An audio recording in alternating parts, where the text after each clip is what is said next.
ঢাকা ইন্ডাস্ট্রির মেগাস্টার খ্যাত তারকা সাকিব খানের বহুল আলোচিত প্রজেক্টের মধ্যে অন্যতম রয়েছে Prince once upon A time in Dhaka.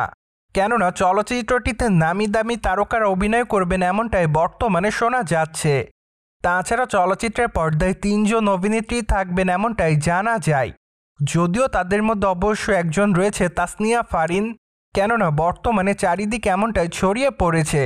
পাশাপাশি অবশ্য চলচ্চিত্রের প্রযোজনা সংস্থা ঢাকা ইন্ডাস্ট্রির অভিনেত্রী তাসনিয়া ফারিনের সঙ্গে তাদের আসন্ন চলচ্চিত্র প্রিন্সের গল্প নিয়ে আলোচনা করেছে। ফলে বলাই বাহুল্য যে হয়তো অভিনেত্রীকে প্রিন্স চলচ্চিত্রটিতে গুরুত্বপূর্ণ একটি চরিত্রে দেখা যাবে অভিনয় করতে। তাছাড়া মাত্র কয়েকটা দিন আগে শোনা যাচ্ছিল যে চলচ্চিত্রটিতে অভিনয় করতে দেখা যাবে কলকাতা বাংলা চলচ্চিত্রের অভিনেত্রী দীপিকা পালকে। পাশাপাশি অবশ্য আরও শোনা যাচ্ছিল যে চলচ্চিত্রটিতে আরও যোগদান করেছে অভিনেত্রী রূপকিনী মিত্র। ফলে বর্তমানে সকলে মনে করছে যে চলচ্চিত্রটিতেই ৩ অভিনেত্রীকে অভিনয় করতে দেখা যাবে। অ্যান্ড মাত্র কয়েকটা দিন আগে শোনা যাচ্ছিল যে প্রিন্স চলচ্চিত্রটিতে খল চরিত্রে অভিনয় করতে দেখা যাবে টলিগঞ্জের অভিনেতা প্রসেনজিৎকে। যদি এ সকল অভিনেত্রী অভিনেতারা চলচ্চিত্রটিতে অভিনয় করে তাহলে অবশ্য ধারণা করা যাচ্ছে যে 2026 সালের ঈদ উল ফিতরে আবারও রাজত্ব করবে ঢাকা ইন্ডাস্ট্রির তারকা সাকিব খান। পাশাপাশি অবশ্য আরও নামি দামি বেশ কয়েকজন কলাকৌশলী চলচ্চিত্রটিতে থাকবে এমনটাই শোনা যায়। কিন্তু দুঃখের বিষয়ে যে বিষয়গুলো নিয়ে এখনও আনুষ্ঠানিক তেমন কোনো ঘোষণা পাওয়া যায়নি।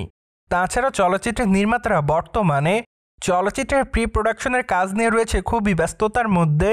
তাই তো তারা চলচ্চিত্রের প্রি প্রোডাকশনের কাজ শেষ হওয়ার পর হয়তো চলচ্চিত্রটির শুটিং শুরু হওয়ার আনুষ্ঠানিক ঘোষণা দেওয়ার মাধ্যমে জানিয়ে দিবে যে চলচ্চিত্রটিতে কে কে অভিনয় করবে। প্রসঙ্গত মাত্র কয়েকটা দিন আগেই চলচ্চিত্রের নির্মাতা আবু হায়াত মাহমুদ জানিয়েছিলেন তারা চলচ্চিত্রের বেশিরভাগ অংশের শুটিংয়ের কাজ দেশের বাইরে করবেন। এমনকি মুম্বাইতে সেট নির্মাণ করে চলচ্চিত্রের শুটিংয়ের কাজ করার পরিকল্পনা রয়েছে তাদের। তাই তো বলাই বাহুল্য যে তারা অবশ্য ডিসেম্বর মাসের প্রথম সপ্তাহ থেকে তাদের আসন্ন চলচ্চিত্র প্রিন্সের শুটিংয়ের কাজ শুরু করবেন। মূলত চলচ্চিত্রের শুটিংয়ের প্রথম দিন থেকেই চলচ্চিত্রের ইউনিটের সঙ্গে যোগদান করবেন ঢাকা ইন্ডাস্ট্রির তারকা সাকিব খান। পাশাপাশি অবশ্য এর আগেও চলচ্চিত্রের নির্মাতারা বলেছিলেন চলচ্চিত্রের গল্পটি মূলত 90 দশকের একটি গল্পকে কেন্দ্র করে।